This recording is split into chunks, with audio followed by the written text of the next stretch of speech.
se había encontrado una contaminación sorprendente entre la población de los nahuas, pero no había hecho la publicación completa del informe acerca de la salud de estos pueblos. Ante eso, los pueblos de los nahuas entraron en contacto a mediados de los años 80 y este contacto les trajo más o menos casi al 50% de su población la muerte de estos. Y en la actualidad, según el diario, la población tiene aproximadamente 500 personas. Ante esto surge la interrogante de quiénes son esos pueblos o por qué el contacto con las personas forasteras ha hecho que muera más de la mitad de su población. Ante esto, he averiguado un poco acerca de los nahuas y los nahuas, el pueblo de los nahuas son personas que vivían de la naturaleza, que no tenían contacto con las demás personas, a lo que en la actualidad se vendría a llamar como un pueblo en aislamiento. Ya con el contacto con las personas, ya entra lo que hoy vendría a llamarse pueblos en contacto inicial. Entonces, la pregunta que surge acá es, ¿a quién se les denomina pueblos indígenas en aislamiento y contacto inicial? Alrededor de todo el mundo existen personas que rehuyen del contacto con la población y que generaciones en generaciones han venido haciendo esto, ya que tal vez en la historia anterior han tenido un contacto que les ha resultado un tanto violento para ellos. A nivel internacional se reconoce la existencia de esos pueblos en aislamiento y contacto inicial y por ello se les ha definido para tener un reconocimiento y protección de estos. Así, una de estos es la Comisión Interamericana de Derechos Humanos, que define al pueblo indígena en aislamiento y a los pueblos indígenas en contacto inicial. La definición, en la primera parte de la definición, hace alusión a los pueblos que no han sido contactados, pero que se sabe de su existencia.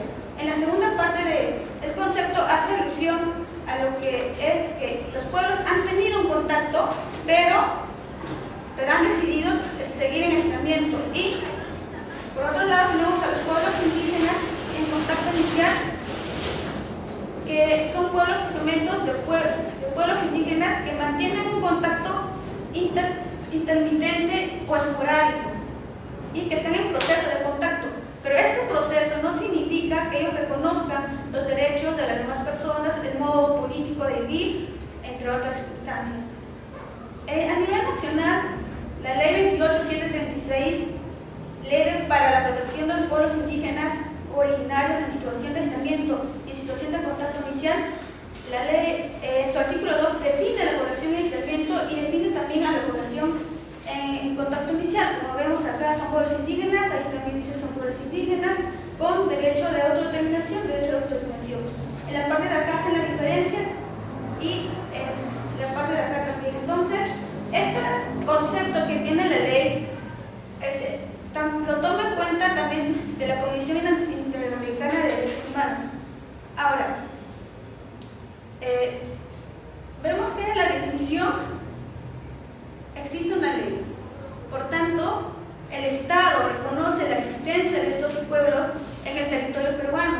Por ello reconoce su diferencia económica, política, cultural, salud y diferentes estados que pueden tener estos pueblos. Y con ello, el Estado está obligado a realizar políticas públicas para la protección de estos y que entrar en contacto no sea tan fuerte que acabe con su vida de estos. Por ello, un físico, educador y satanista brasileño, Tenor Vaz, señala que hay principios que se deben seguir para poder tener un contacto con los pueblos en aislamiento y contacto inicial y no causar tanto daño en estos. Uno de estos principios lo considera esta ley, que es el principio de autodeterminación. Aquí dice el derecho de autodeterminación. Es uno de los primeros principios que para mí considero que es muy importante y el más de este caso, porque es el respeto a las estrategias de sobrevivencia física y cultural, según sus usos y costumbres, que puede comprender el aislamiento, así como el contacto y las formas selectivas de convivencia. Para la antropóloga Beatriz Huertas Castillo, considera que cuando se habla de autodeterminación, se tienen dos puntos. El punto que es ámbito cultural, donde supone el uso de idioma, la transmisión de documentos y así. Y también desde el ámbito político, donde se habla del respeto a los derechos de los pueblos indígenas a ejercer su autonomía a través de su capacidad de decidir sobre el presente y el futuro de su población. También tenemos el principio de libre acceso y movilidad de su territorio, el cual supone que tengan un territorio libre de amenazas, el principio de comunicación plena, el principio de alteridad y el principio de precaución. Aquí hago énfasis en el principio de salud plena porque este es el punto que voy a tratar. Y ante esto, el principio de salud supone que es la salud física, psíquica y el bienestar social de los grupos indígenas aislados o recién contactados ante los factores de vulnerabilidad. Aquí entra a tallar algo muy importante, que es el factor de vulnerabilidad, ya que la baja inmunidad ante enfermedades infectocontagiosas y la rapidez con que las mismas se propagan es determinante que el Estado garantice un programa de salud con equipamientos adecuados y profesionales de la salud capacitados que atiendan a las especificidades del grupo étnico. El principio de salud tiene plena relación directa con el medio ambiente equilibrado.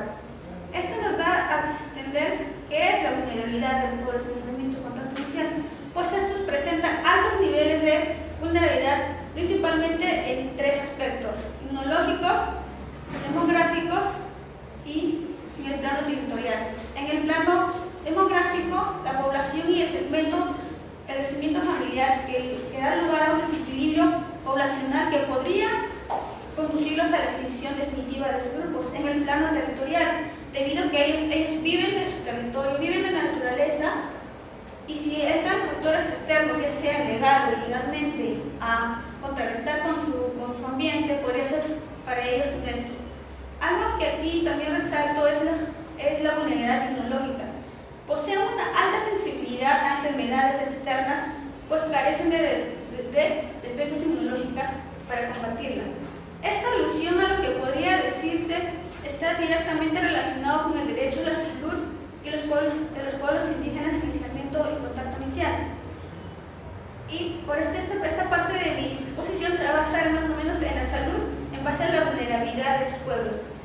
¿Qué es la salud? Así rapidito, la salud para la Organización Mundial de la Salud es un estado de completo bienestar físico, mental y social, no solamente la ausencia y afecciones de enfermedades. Por otra parte, el derecho a la salud es el logro del grado máximo de salud, que incluye acceso oportuno, accesible, asequible a servicios de atención a la salud. Por tanto, el derecho a la salud son parte de los derechos humanos, y los derechos humanos son inherentes al ser humano. Por tanto, bajo los principios fundamentales de la dignidad humana, se garantiza un sistema sanitario accesible para todos y especial para los sectores más vulnerables. En este caso, viene a ser los indígenas en aislamiento y contacto inicial como los más vulnerables de la sociedad. Por tanto, el Estado peruano reconoce y garantiza el derecho a la salud en el artículo 7 y también reconoce la identidad étnica y cultural en los artículos 2 y 19. Si bien es cierto, la Constitución no habla específicamente de la salud intercultural, pero sí reconoce la étnica y la cultural. Por tanto, el Estado es responsable de diseñar una política nacional de salud plural y descentralizada. Por tanto, el Ministerio de Salud, siendo un sector del Poder Ejecutivo, es el encargado del área de salud a nivel nacional y que tiene por misión, así dice la ley del Ministerio de Salud, misión de proteger la dignidad personal, promoviendo la salud, previniendo las enfermedades y garantizando la atención integral de la salud de todos los habitantes del país. Y siguiendo esto, el Ministerio de Salud también ha tenido programas directos para poder hacer frente a la vulnerabilidad de los pueblos en contacto inicial. Tenemos las normas técnicas, las guías del aislamiento,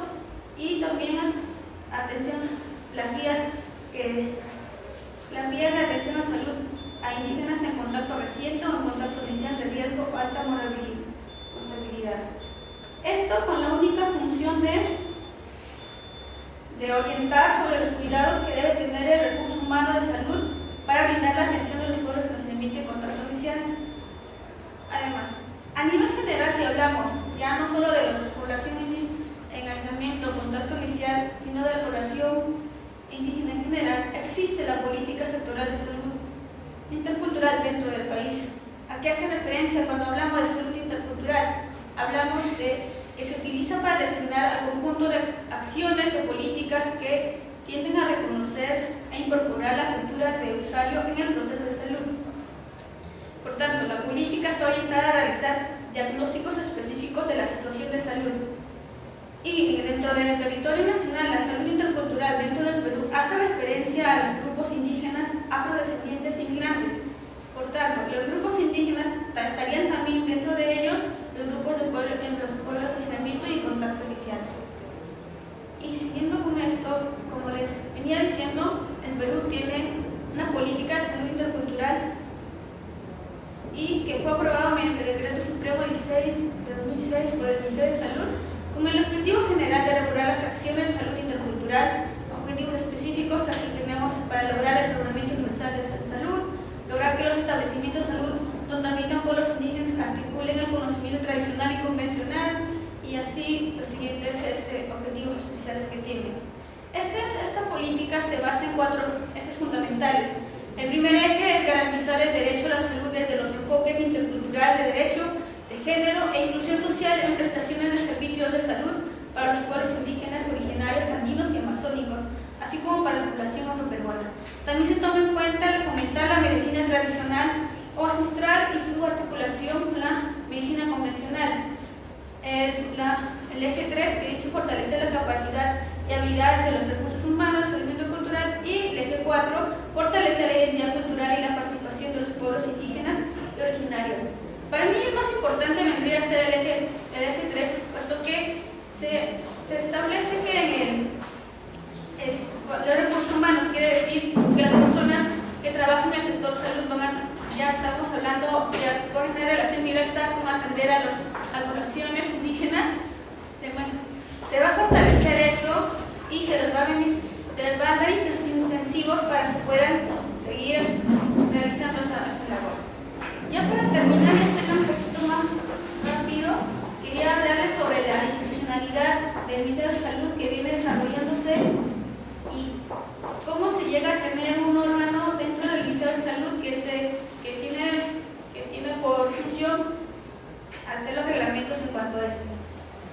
Primero tenemos a la Constitución, que en el artículo 7 y 19 como fuente legal, la Ley General de Salud, que nos dice que la protección de salud es de interés público, la salud pública de interés primario del Estado y la salud individual es responsabilidad compartida en el individuo, la sociedad y el Estado.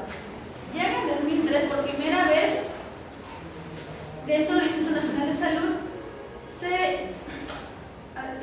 dentro de su estructura se incorpora el Centro Nacional de Salud Intercultural, más conocido como CENSI, el cual tiene el objeto de fortalecer la política a favor del derecho a la salud de los pueblos indígenas.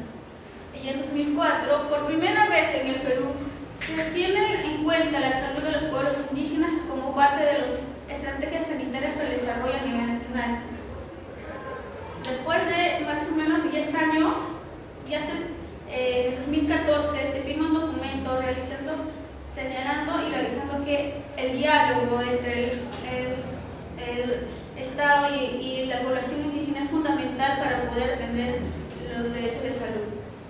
Ya en el 2016, debido a que el informe 169 de la Defensoría del Pueblo evalúa el desempeño que venía realizando el CENSI y recomienda al Ministerio de Salud incorporar en la estructura un órgano de alto nivel con capacidad normativa, funcional y administrativa, encargada de coordinar, formular, proponer y normar y orientar el enfoque de interculturalidad de todos los niveles del sistema de salud y en las políticas, programas y estratégicas de promoción.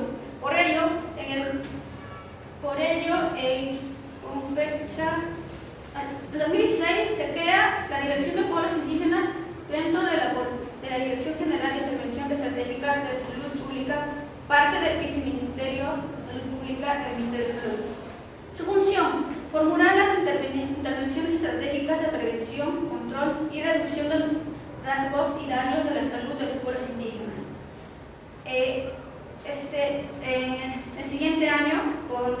Supremo 8 de 2007, el Ministerio de Salud elimina la Dirección de los Pueblos Indígenas. He investigado que en su exposición de motivos no señala absolutamente nada, lo cual demuestra que el sector ejecutivo, el Ministerio de Salud o el Estado no tiene interés en realizar una salud pública para todos los pueblos indígenas.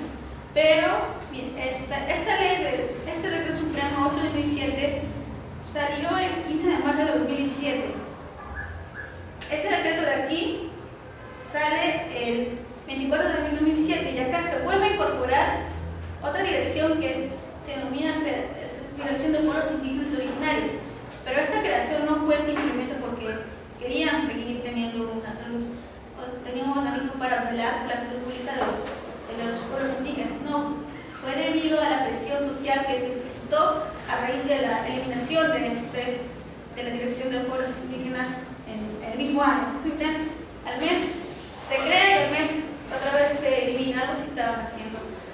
Y en la actualidad la Dirección de Pueblos Indígenas Originarios se encarga de velar sobre todo lo concerniente a la salud de los pueblos indígenas.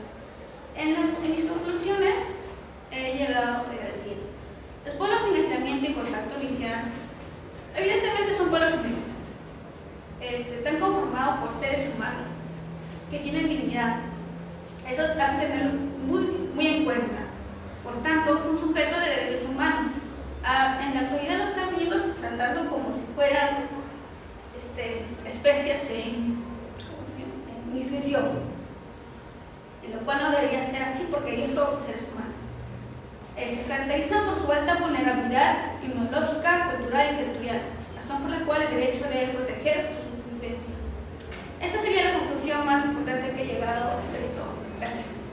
Muy bien, vamos a reflexionar sobre su exposición rápidamente. Inicia con la diapositiva para poder comentar las exposiciones, porque la clase siempre tiene que ser interactiva. Ustedes y nosotros conversando sobre un tópico, en este caso fundamental, que son los pueblos en aislamiento voluntario. ¿No es cierto? Siguiente, por favor. En el Perú, ¿no?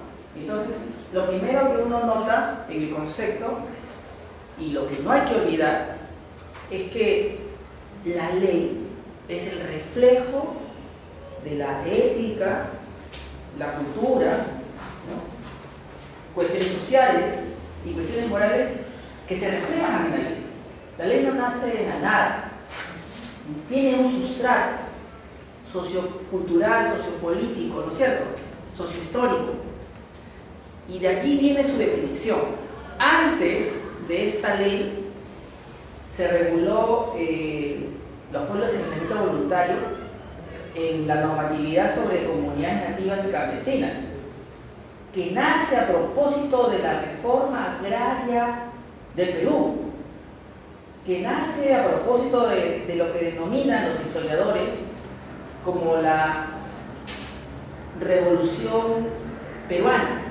¿Por qué le llaman así? Porque a partir de ese momento histórico del golpe de Estado en el 68, un 3 de octubre, el presidente de ese momento, recordarán quién es, Velasco, plantea un plan Inca, dentro de los cuales está la expropiación de haciendas para entregar la tierra a las poblaciones indígenas y la demarcación de territorios. Dentro de esa demarcación de territorios para poblaciones indígenas estaba esta demarcación a territorios de pueblos en aislamiento voluntario, que se supone que una vez entregados era como una especie de titulación y no iba a ser retirada. Hay que recordar la historia, mis estimados estudiantes de ingeniería y de derecho. Luego recién arriba esta ley 28736, pero estamos hablando de un momento distinto, diferente. Y entonces sería interesante saber en qué año se aprobó esta ley. Te doy oportunidad. 2006. Entonces nos preguntamos, ¿los fines de los años 70 tienen el mismo contexto histórico que el principio del siglo XXI? No, ¿verdad? Entonces la ley tiene que responder a la dinámica económica, social del 2016, del 2006, ¿no es cierto? 2006, inicios del siglo XXI. Y en el inicio del siglo XXI ya no es tan importante la protección de territorios indígenas ni de pueblos en aislamiento voluntario, porque inmoviliza propiedad que no puede circular libremente en el mercado, ¿no es cierto? Y entonces, en ese contexto, la protección de los pueblos en aislamiento voluntario va a variar. Mientras en el caso del momento de los fines 70 uno entendía que el Estado iba a proveer de los servicios públicos y de los bienes, ¿no? Porque se empiezan a estatizar empresas y el Estado es interventor, acá soy un Estado promotor. Y en este contexto, si bien se define a la población en aislamiento voluntario como aquella en la cual se permite que tengan un derecho de autodeterminación, que significa decidir mi futuro, decidir mi cultura, decidir cómo quiero vivir, económicamente cómo quiero desarrollarme, también se establece en el artículo 5 de esta ley, en literal C, que la protección que otorga la ley para la protección de pueblos indígenas u originarios en situación de aislamiento y de situación de contacto inicial, que señala que una vez creado este espacio geográfico es de naturaleza de protección estricta, intangible, por lo tanto no se pueden desarrollar actividades económicas que no sean las del propio pueblo en aislamiento voluntario, no se pueden desarrollar actividades de explotación petrolera, de explotación minera, lo siento mi estimado Peter, no se puede ahí, tampoco actividades que puedan afectar la vida como ancestralmente la han estado llevando estas poblaciones. Sin embargo, el artículo 5 dice, en el caso de encontrar recursos naturales debajo del suelo que habitan esta población en aislamiento voluntario, haremos una excepción, solo por ese caso. Por interés nacional, por necesidad pública, tendremos que mirar al costado y explotar los recursos, no obstante que eso podría afectar los tres elementos que ha fijado su compañera en esta exposición. Por favor, póngalos como son, ¿no?, las tres vulnerabilidades.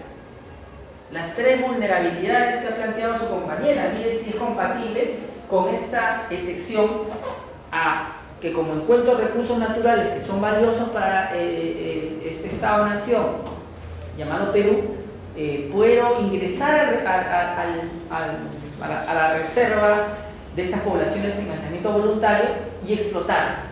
Claro, tomándome las máximas prevenciones, ¿no? Precauciones, como aprobar su estudio de impacto ambiental, como crear un protocolo para ingreso, todo lo que quiera, pero está ingresando, ¿no es cierto? Está ingresando y está poniendo en riesgo el principio de alta vulnerabilidad, que aquí quiero que no olviden y que su compañera lo plantea correctamente en sus tres dimensiones. La primera dimensión, como lo ha planteado, por favor, nombre, usted, su nombre, Ruth, una vulnerabilidad inmunológica.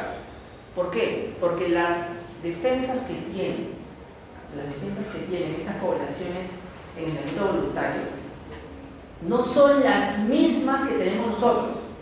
¿Usted fue vacunada de sarampión? ¿Cuál es su nombre? Rosario. ¿Usted fue vacunada contra hepatitis? ¿Sí? ¿Cuál es su nombre? Estefan. Ellos no fueron vacunados contra esas enfermedades y, sin embargo, Ruth y Stephanie pueden ir y decirle: hola, mucho gusto, te invito mi sándwich, y lo contagió de sarampión o hepatitis. A ti no te va a pasar nada, pero a él sí, porque él no tiene la vacuna. Además, como tú has estado expuesto a determinadas enfermedades que por los años que tenemos viviendo en Lima, por ejemplo, o en algún lugar del Perú, ya generaste resistencias naturales, ellos no las tienen y lo puedes enfermar. Es como cuando un niño acaba de nacer, imagínense que no lo vacunen, ¿qué le va a ocurrir? puede morir, ¿verdad? Porque todas las enfermedades que rondan en nuestra sociedad podrían ponerlo en un estado de grave afectación a su salud, ¿no es cierto? Esa es la situación de un indígena en el ámbito voluntario. Es como un niño recién nacido que no es vacunado todo el primer año y luego lo lanzas a la calle y dices, a ver, conoce el mundo. ¿Cuánto tiempo sobrevivirá a las enfermedades para las cuales tú estás vacunado pero él no? ¿Sí? Ese es el escenario de un indígena en aislamiento voluntario. Como aquel sujeto de derecho que no tiene la preparación inmunológica para poder enfrentar las enfermedades que ya ustedes llevan 500 siglos de resistencia que ellos no tienen. ¿Se entiende? Ahora, no es la única vulnerabilidad. La otra vulnerabilidad es en el plano demográfico, como bien lo has planteado. Es una situación, mi estimada Stephanie, tristísima. Porque como está siendo objeto forzoso de contacto, porque ingresan malheridos ilegales, mineros ilegales, personas que quieren hacer exploración petrolera y que de casualidad dejas algo y de repente eso lo coge él y se enferma. Como no tienes un sistema inmunológico fuerte, ¿qué va a ocurrir? La población se va a ir diezmando, va a ir muriendo porque las enfermedades que están alrededor de su espacio geográfico donde viven, llamado reserva, tienen gente que ha sido vacunada, pero que le puede transmitir enfermedades para las cuales no están preparados. Y entonces la estadística dice lo siguiente: la población en el ámbito voluntario no está creciendo, está decreciendo. Es más, el censo de INEI, el último hecho el año pasado, mi estimada Giovanna, recordarás, ha determinado que no está creciendo la población amazónica, sino está disminuyendo, porque las enfermedades a las que ve expuestas las comunidades nativas, especialmente cuando vienen extranjeros, ellos no tienen resistencia ni tienen la capacidad operativa para tratar enfermedades por las cuales nadie se debería morir o empeorar gravemente. Si esa es la situación de las comunidades nativas en el Perú, imagínense la de estos pueblos en el ámbito voluntario. O sea, tienen una población que, a diferencia de la familia de Ruth, no está creciendo, está disminuyendo. Y efectivamente está al borde de la extinción. Está en esa condición. Y yo le creo una excepción para que puedan ingresar a su territorio para que exploten petróleo, minerales. Esa es la condición, ¿no es cierto? Y la última vulnerabilidad, bien planteada por Ruth, es en el plano territorial. ¿Qué significa eso, Estefan? ¿Qué significa eso, Rubén? ¿Cómo se llama usted, por favor? Jacob. ¿Qué significa para usted ingeniero ambiental del futuro? ¿Qué significa? Significa que dependen de su ámbito geográfico para poder subsistir, porque ahí están los peces que van a pescar, porque ahí está el sajino que van a comerse, porque ahí están las plantas de las cuales van a hacer uso para poder curarse o controlar su población, ¿no es cierto? Métodos de planificación familiar natural, entre otros, ¿no? Para curarse, de repente quieren curarse porque tienen bichos, la planta le ayuda. Y tú estás ingresando a ese ámbito geográfico para explotar recursos naturales. Cuando venga un extraño en casa, ¿uno qué hace? Se asusta, ¿verdad? Y corre y llama a la policía, ¿no es cierto? O que uno se queda y dice, entre por favor, hágame lo que sea. No, ¿verdad? ¿No es cierto, López? Tú corres, ¿verdad? Llamas al novio y dices, me están atacando. Al toque. Viene él y con un escuadrón los escribe. Básicamente eso mismo pasa con los aislados. Se asustan y piensan que los están atacando y puedes ser flechado porque tú estás entrando en su territorio. O pueden alejarse de la zona donde usted está y internándose más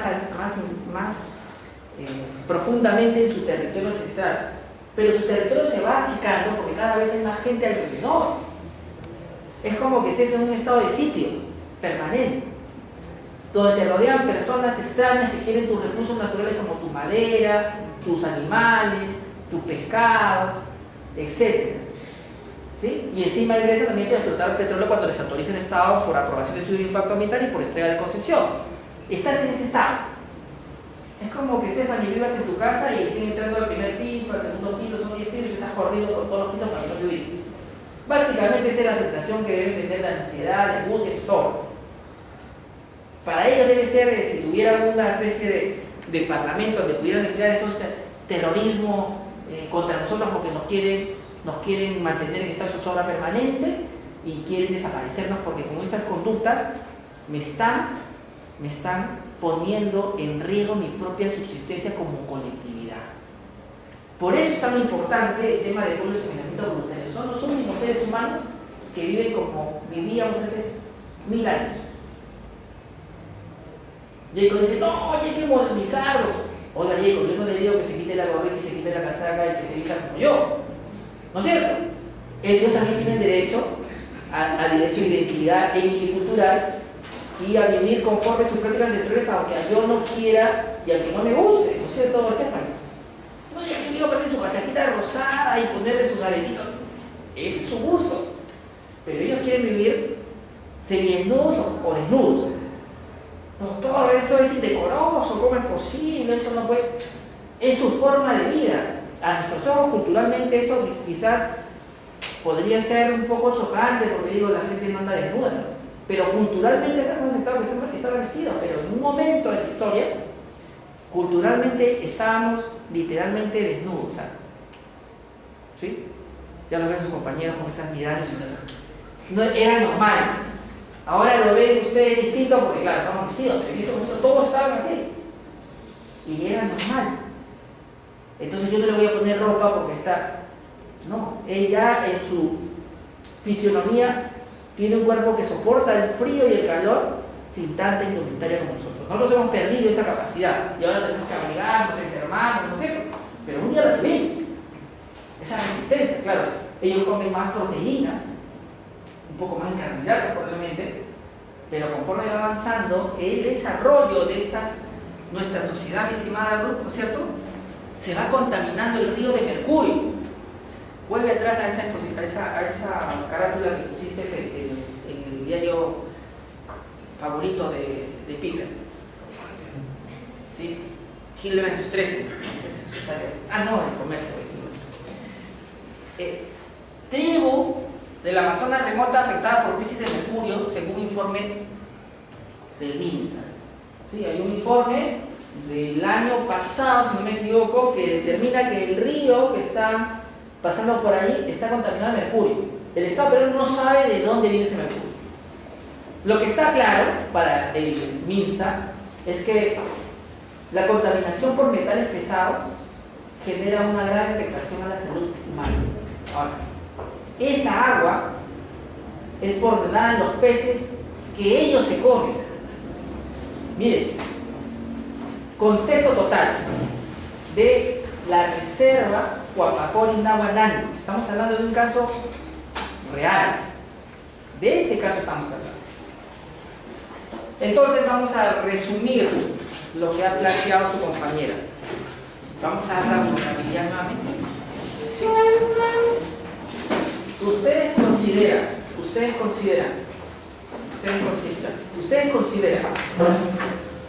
que resultaría razonable, ya conociendo el principio de la alta vulnerabilidad demográfica, ¿no?, inmunológica y ámbito geográfica, que se haya consagrado en la ley que los, entre comillas, los protege, salvo que encuentres oro abajo de su tierra, que se ingrese a explotar recursos naturales en ese escenario? Esa es la pregunta del millón. Cada uno se la responde internamente, pero Ruth y yo creo que tenemos una respuesta unánime, ¿no? No parece razonable. Porque ella lo ha dicho, Ruth ha dicho, lo primero que el Estado debe defender es la dignidad humana.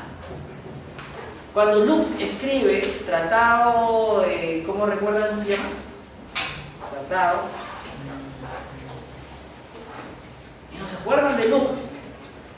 Bueno, él escribe un libro de ciencias política donde habla de la conformación del Estado, ¿no es cierto? Y donde dice por qué nos estamos conformando un Estado, porque tenemos que dar seguridad a las personas, porque tenemos que generar un bienestar, ¿verdad? ¿Sí? Y Luke lo dice, y también lo dice Hobbes en el Leviatán, ¿se acuerdan? Tenemos que recordarlo, compañeros, porque es parte de la historia de la ciencia política que involucra al derecho, porque a partir de esas dos tesis se genera lo que hoy día tenemos como Estado-Nación. No entendemos el Estado-Nación si no conocemos a Luke, a Hobbes ni a Rousseau, que hace el pacto social. Y el pacto social, la finalidad es traer bienestar social, asegurar la vida de las personas, darle seguridad, que no se maten entre sí. Y en última instancia, hoy día ya vista desde un ángulo mucho más moderno, proteger la dignidad del ser humano, que son garantizar las condiciones mínimas para que podamos desarrollar nuestro proyecto de vida, desarrollar nuestra vida como individuos y como colectividad, ¿sí? Eso, como lo plantearon, no se garantiza cuando rompes el principio de alta vulnerabilidad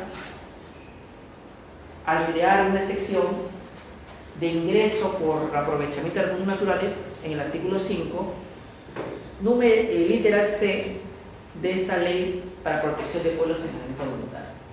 Esta ley tiene su reflejo en la propia elaboración de la misma. Hay que siempre ver qué hubo detrás de la ley. La ley no está promulgada por el presidente de la República ese entonces. ¿No, Ruth? No lo firma tu querido amigo Alejandro Toledo. La promulga por insistencia el Congreso de la República. Lo cual, Peter, me revela que ha habido una controversia en los términos de aprobación de esa norma, en la que no se pusieron de acuerdo el Ejecutivo con el Legislativo. Pero más importante que eso, López, nunca se olviden de hablar no solamente del enfoque positivista que tanto os gusta a usted, Aaron, de la legitimidad. Para que sea legítima esta norma tendría que haber pasado por una consulta previa, porque ya para el 2006 estaba vigente desde el 95 el convenio 69 y decía que toda ley que afecte a pueblos indígenas debe ser de consulta previa. La ley de protección a pueblos en aislamiento voluntario tenía que ser consultada a las organizaciones representativas, obviamente no a los aliados, sino a las organizaciones que tienen que ver con pueblos en aislamiento voluntario como AIC u otras. Resulta que sí, porque ellos se hubieran dicho, de hecho lo decían desde afuera, que no teníamos que hacer un forado de esa dimensión, un hueco en la norma que vacíe de contenido. O en términos como les gusta a su presidente favorito de Rolando, Vizcarra, desnaturalizó la ley cuando creas una excepción que tira por la borda toda la protección y parafernalia creada por ley. ¿Se entiende? De esa ley nace un reglamento que sigue en su artículo 35 con esa misma excepción, y de esa ley también se genera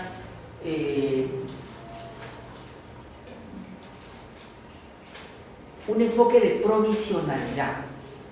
¿Cuál es ese enfoque de provisionalidad? ¿Qué está debajo de la provisionalidad de una declaración de reserva territorial? Hay que descubrir, Aaron, para una economía como la nuestra, que se basa en economía de mercado, ¿es bueno que las tierras no se muevan y que estén siempre quietas y no sean transferidas?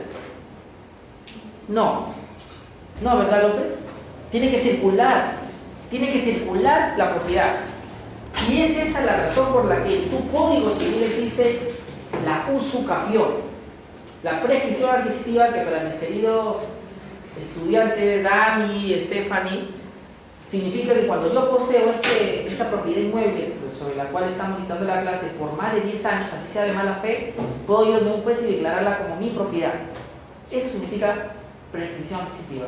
En nuestra sociedad no es que se proteja la propiedad, sino se protege la circulación de la propiedad, porque si no, mi estimado Peter, no existiría la usucapión. ¿Por qué existe la usucapión? Esta prescripción adquisitiva es un atentado directo contra la propiedad formal de alguien.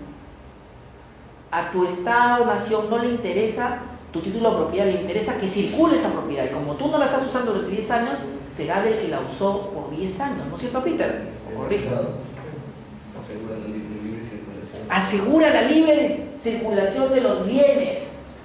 O sea que la propiedad, tal y como uno la defendía en la Revolución Francesa, que fue uno de sus postulados, se relativiza, y ahora lo que defendemos, dense cuenta, es la circulación de los bienes, la circulación de la propiedad, y no la propiedad per se.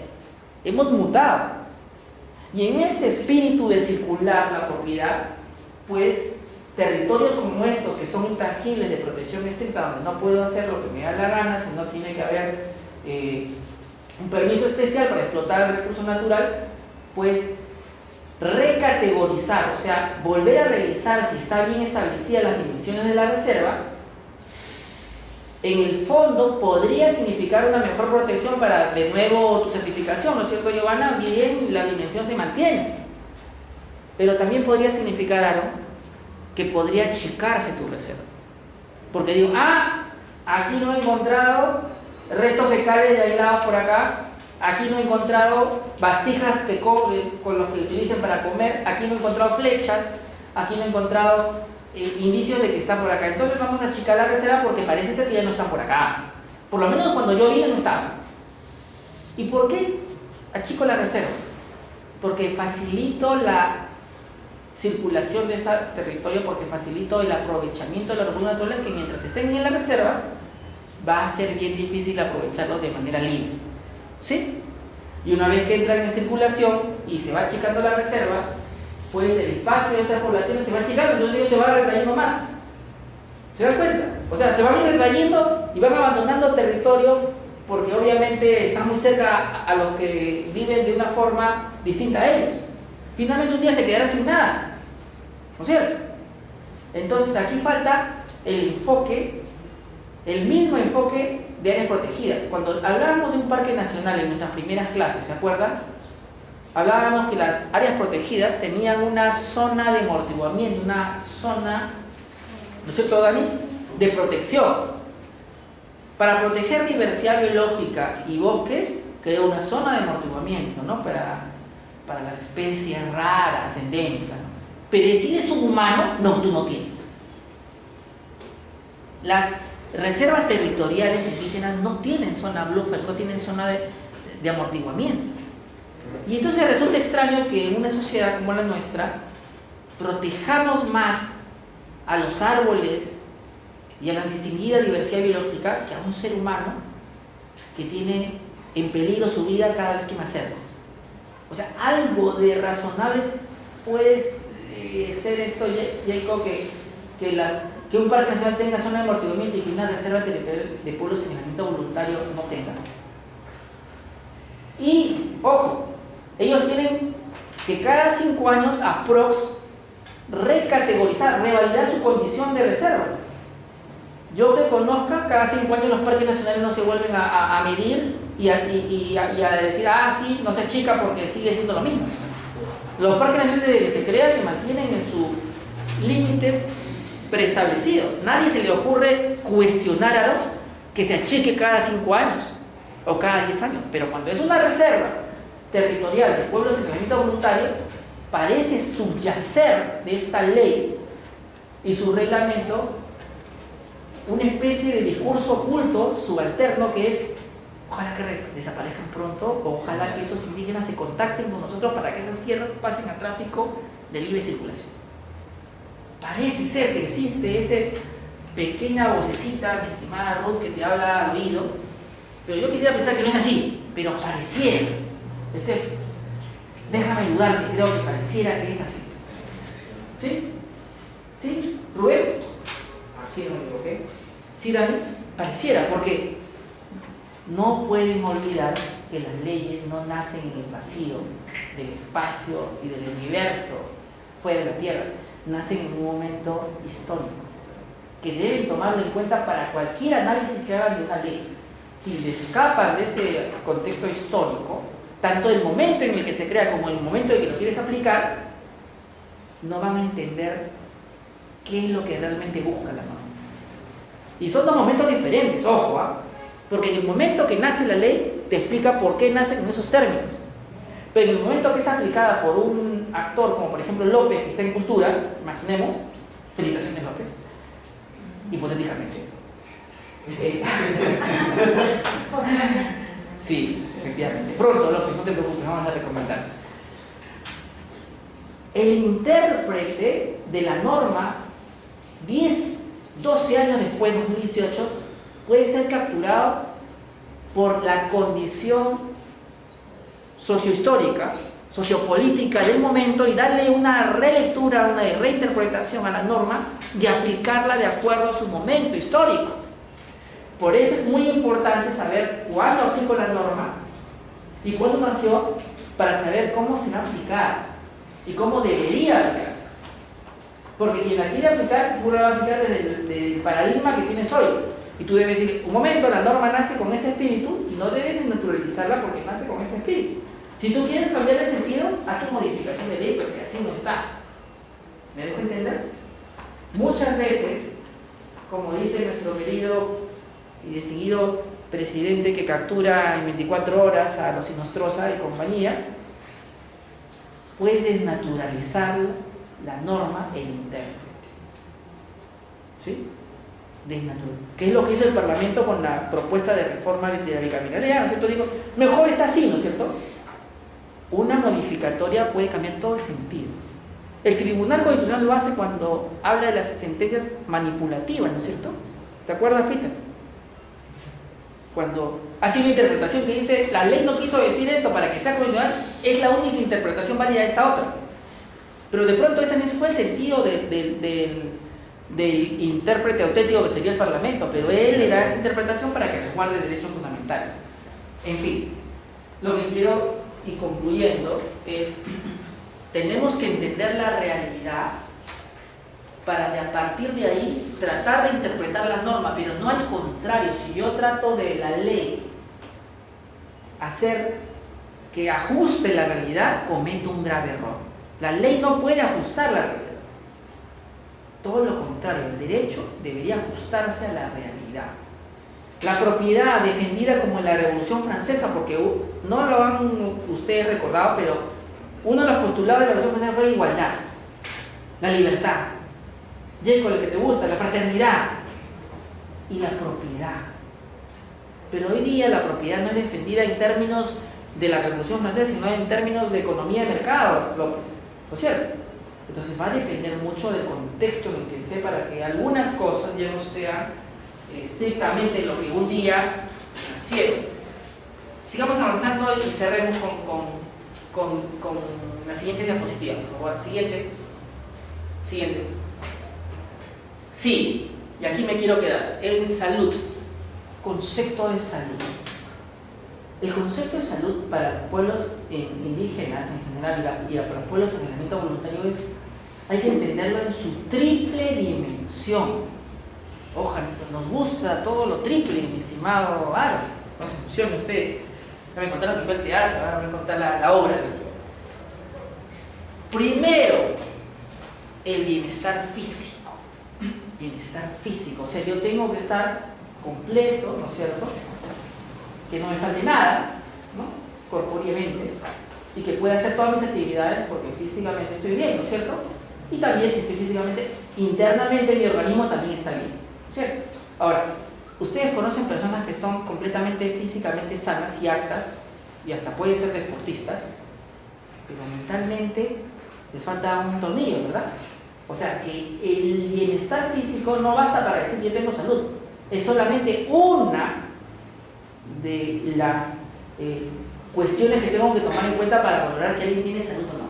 Físicamente puedo estar sano, pero también tengo que revisar el bienestar mental, y eso quiere decir que mi equilibrio psicológico emocional esté como el de ustedes, que puedan escuchar una clase, que puedan decir si esto les gusta o no, si puedan discernir si quieren un servicio o bien, etc. O quieren casarse con una persona o no, ¿no es cierto? Pero ese tipo de salud también la conocen, que es la salud mental. La que no ha explotado en toda su dimensión es la tercera, que es el bienestar social. Miren, ¿no? La Organización Mundial de la Salud te habla de que no basta que tú tengas una integridad biológica, física increíble, que tengas un estado mental privilegiado, lúcido completamente, sino que hace falta que este sujeto que tiene todo física y mentalmente ordenado también pueda relacionarse con su colectividad y como colectividad estar sano. O sea, la colectividad tiene que tener las condiciones idóneas para que como colectividad pueda desarrollarse. ¿Entienden? Los individuos no solo tienen que estar sanos, sino la colectividad. Y una colectividad como los pueblos indígenas en el ámbito voluntario, estar sanos es clave, porque si se están extinguiendo casi porque demográficamente las enfermedades lo están matando, pues tienen que colectivamente su bienestar estar resguardado, ¿sí? Cosa que también se aplica a los pueblos indígenas de comunidades nativas o de comunidades campesinas. Por eso cuando una afectación como de petróleo, como la que analiza López, el OEFA habla de ese bienestar social y por eso multa a Petroperú, aunque luego se anule la multa por caducidad del procedimiento. Queda clarísimo que OEFA lo multa por afectar el bienestar social de la comunidad, por afectar sus prácticas ancestrales de no poder cazar, bañarse en la zona donde tenían que hacerlo normalmente, etcétera, etcétera. Entonces hay que apuntar también a este tipo de bienestar social y entender la salud, Dani, de manera integral, ¿no? De manera integral. Muchas veces lo vemos de manera parcial. Yo veo a mis alumnos todos físicamente sanos, pero yo recuerdo en mi época de estudiante que había una compañera que estaba completamente desequilibrada, no era de mi promoción, era de otra promoción, y que los profesores la aprobaban porque no quería hacerse problemas, porque sabían que estaba, literalmente había perdido el juicio, y hasta eso se siga porque le firmó, porque no quería verlo. O sea, llegó a ser literalmente abogada porque nadie quería aceptar que esa persona tenía una alteración mental. Esa es la forma como invisibilizamos al que no tiene bienestar mental. Y esa es la razón por la que Foucault empieza a escribir sobre los locos. Ya en algún momento van a revisar cómo él se da cuenta que los locos parece que no existieran y preferimos darle las cosas o preferimos hacer que no existan, pero no lo tratamos. Nadie lo llevó a esa compañera a una clínica, nadie. Le tenían miedo, pavor. Lo mismo pasa con los esclavos. Los tratan como locos. Les tienen miedo, les tienen favor, no quieren verlos. Mejor si desaparecen, porque me ahorro un problema. Es como que fuera una carga para esta sociedad. Y por esta razón, en un discurso famosísimo de su presidente favorito, de su compañero, Rubén Ana García Pérez, en un discurso llamado El perro del hortelano, publicado en el periódico El Comercio, el presidente de la República dice que se han inventado el término de indígena en aislado para que no exploten petróleo. O sea, este Estado-nación llega a decir que es preferible aceptar que se inventan a los aislados con tal de aprovechar recursos naturales. Nuestra visión economicista se refleja en nuestras leyes. Y la única forma de controlar eso es no solamente teniendo más gente como Peter, como López, como Rubén, como Dani, como todos ustedes, sino haciendo control de convencionalidad. En el control de convencionalidad se busca el respeto de derechos humanos a partir de los tratados internacionales firmados por el Perú, y a partir de ahí respetar sus derechos a la libre autodeterminación, a la vida, a la salud, a la ingeniería cultural. Pero los funcionarios del Estado, cuyo chip es primero desarrollo económico y luego viene el chorreo y todos somos felices, no suelen hacerlo. No suelen hacerlo. ¿Quién sabe que como los funcionarios del Estado nazi, cuando ocurrió el Holocausto, se acuerdan a principios del siglo que aplicaban las leyes y decían yo cumplo mi trabajo, acá está, etcétera, etcétera? Muchas veces ocurre mucho de lo que conversamos hoy por incapacidad del funcionario de reflexionar sobre el acto que él hace de forma individual, cómo suma a otros actos y termina generando la desaparición de una cultura, de una forma de vida, que por conveniencia a veces prefieren algunos desconocer, pero que existe, tanto como ustedes, de carne y hueso, tanto como Stephanie, como Dani. Ese es el debate que debemos tener los ingenieros ambientales y los abogados, no solamente sobre el reglamento de protección ambiental, sobre la ley de cambio climático. Bueno, resulta que los bosques donde están primarios y que podrían ser capitales para el cambio climático están en territorio de pueblos en saneamiento voluntario. ¿Por qué no hablan de eso en la ley marco y en el reglamento? ¿Por qué no dicen nada? ¿Por qué no hay un detenimiento de medidas de protección en los reglamentos de protección ambiental muchísimo más profunda en los reglamentos de protección ambiental? ¿Por qué esos profesores que se enseñan evaluación de impacto ambiental no le dedican más tiempo a los pueblos en saneamiento voluntario? Ese es el problema, que no los queremos ver. Hoy día los mostramos a ustedes porque tenemos la oportunidad de sentarlos por 1 hora y media, pero no sé si estarían acá si le hubieran dicho en las clases de pueblos en saneamiento voluntario. ¿Qué cosa es eso? Esa es una parte del problema del lote 88, que es el que abastece de gas a los metropolitanos que ustedes utilizan, y a los taxis que ustedes utilizan, y a los Ubers que ustedes utilizan, y quién sabe cuánta sangre habrá en ese gas que se explota en territorios de poblaciones en saneamiento voluntario. No, no quiero pensar en eso, prefiero irme a la fiesta con Aaron la otra semana. No, hay que pensar también de dónde vienen las cosas que nos mantienen en este bienestar, y hay que empezar a reflexionar si esa es la forma como queremos ganarnos ese bienestar.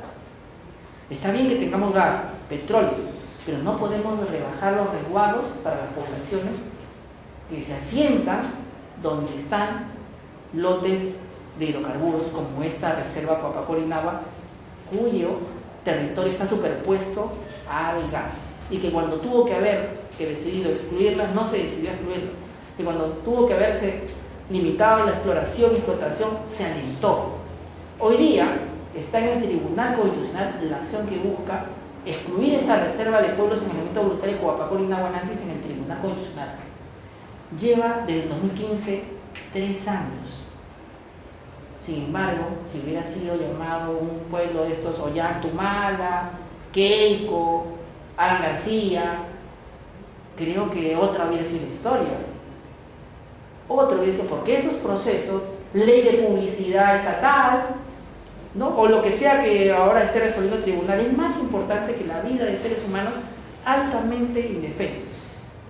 Esta es la reflexión de una democracia que no quiere ver aquello que puede provocar una disminución de su economía en cuanto a creación de riqueza, en cuanto a cambio de matriz energética, ¿no? Cuando el Tribunal Constitucional priorice a los aislados, entonces empezaría a creer que tenemos la democracia que merecemos.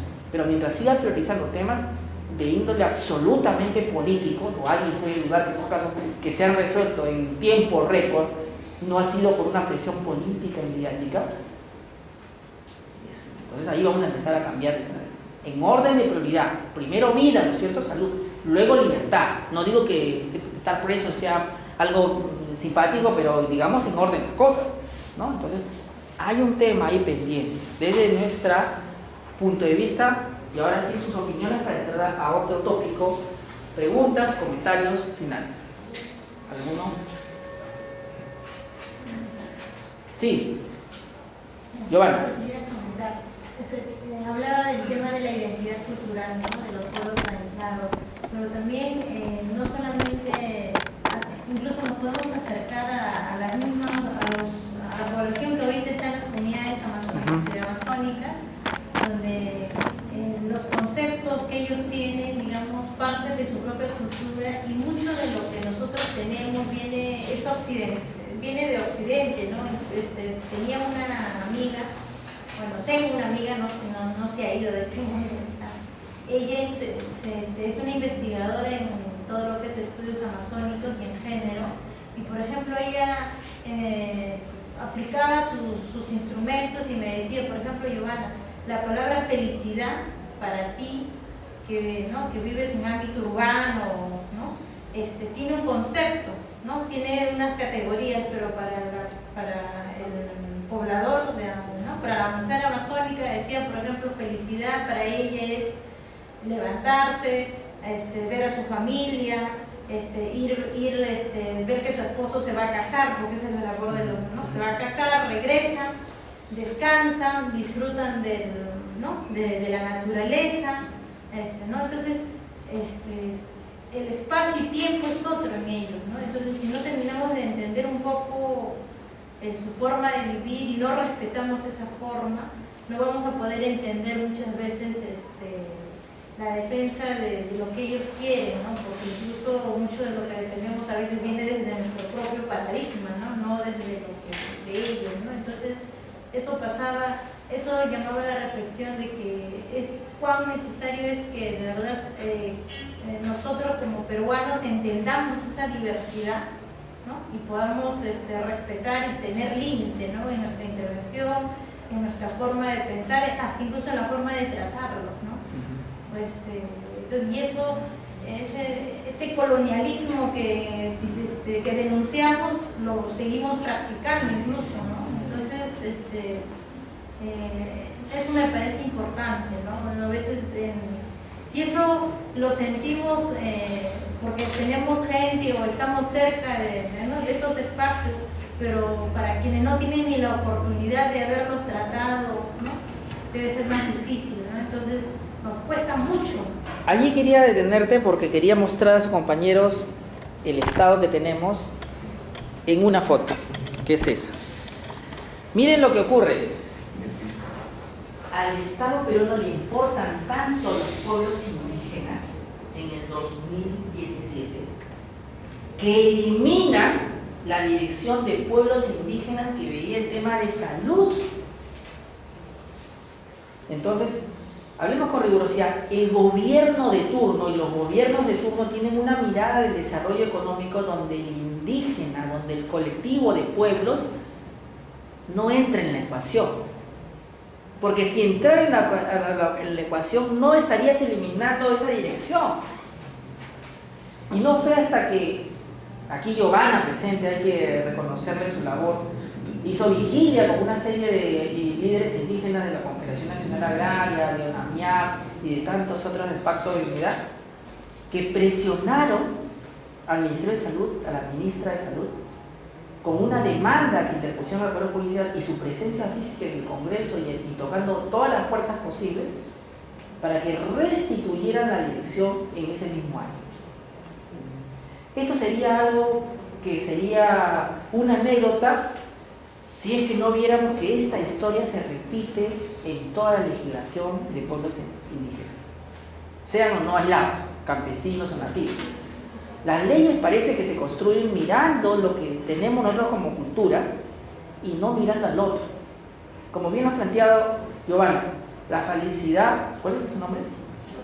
Rosario, para Stephanie, para López, para Bárbara, para Rubén o para Dani, de repente se construye culturalmente a partir de lo mucho que vemos en televisión o radio, y a veces algunos de nuestros compañeros, ¿sí?, sienten felicidad comprando algo, comprando o comiendo algo, porque la cultura me genera eso, ¿sí? O yendo a una fiesta, o yendo a un teatro, o yendo a un cine.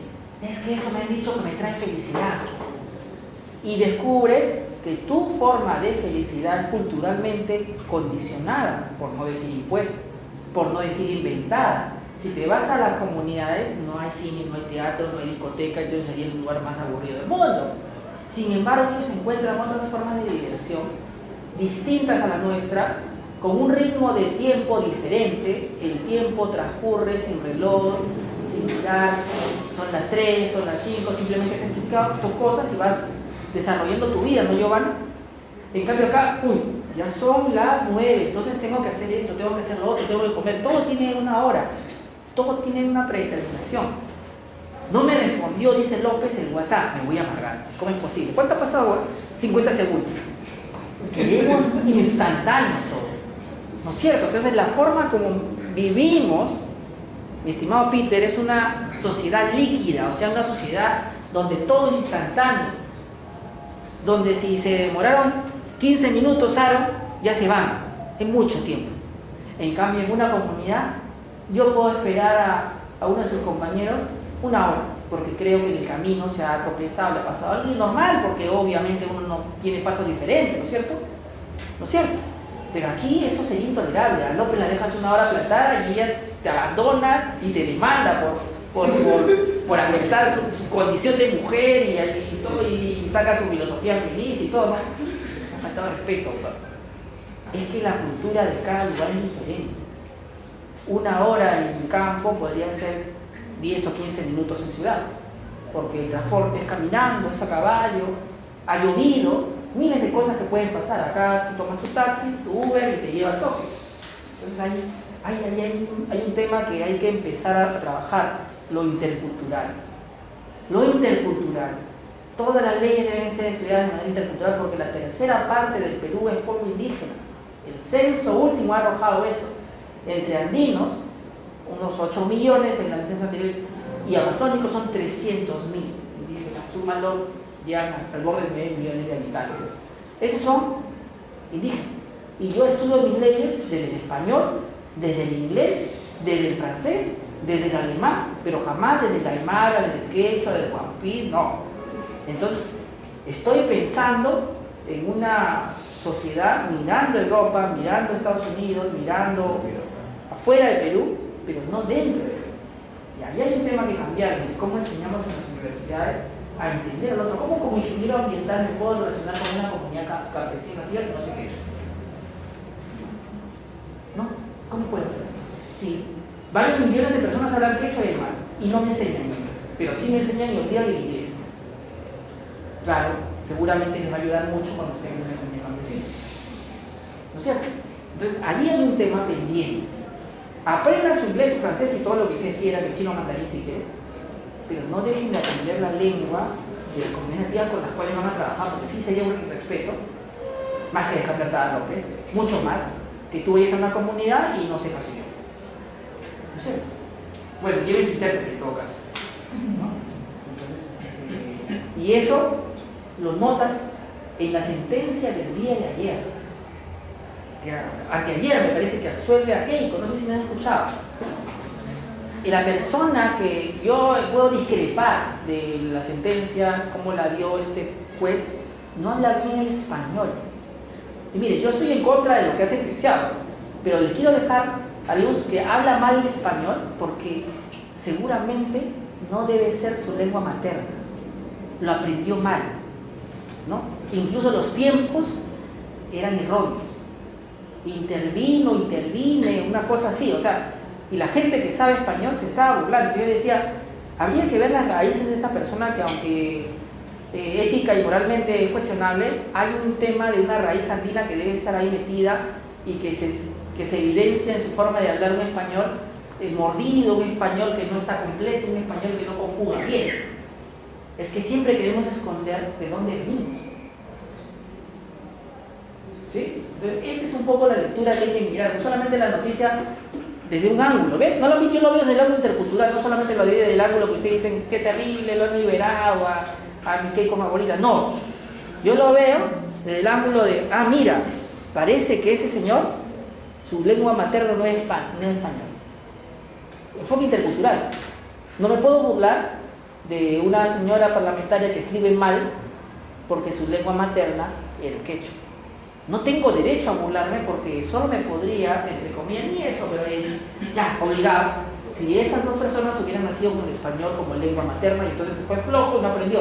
Pero si aprendiste otra lengua, probablemente tengan limitaciones como yo las tengo en inglés, como las tengo en portugués o como López la puede tener en el alemán, no sé, porque no es tu lengua materna. Entonces, eso es lo que un poco deberíamos reconceptualizar de la universidad. ¿Cómo hacer que las clases sean interculturales? Yo no puedo, no he nacido en una comunidad originaria, pero me hubiera gustado, me hubiera podido ser un profesor intercultural. Pero sí sería bueno traer profesores que tengan esa facilidad. Y tener estudiantes también indígenas. ¿Cómo vas a aprender de la cultura si no tienes un compañero indígena? No se puede. No es una cosa de objeto de estudio, es un ser humano, mi estimado Rubén. y tienes que conocerlo de tú a tú. Eso nos falta. Entonces, es un poco para cerrar la exposición. Quedémonos con esta fotografía, la fotografía increíble de un estado desapareciendo a la dirección de pueblos indígenas que veía la salud y por presión social restituyéndola, ¿no? Restituyéndola. Esa es la historia del Perú, muchas veces contada, ¿no? Cómo nos aparecen, desaparecen a los pueblos indígenas que son tercera parte del Estado peruano.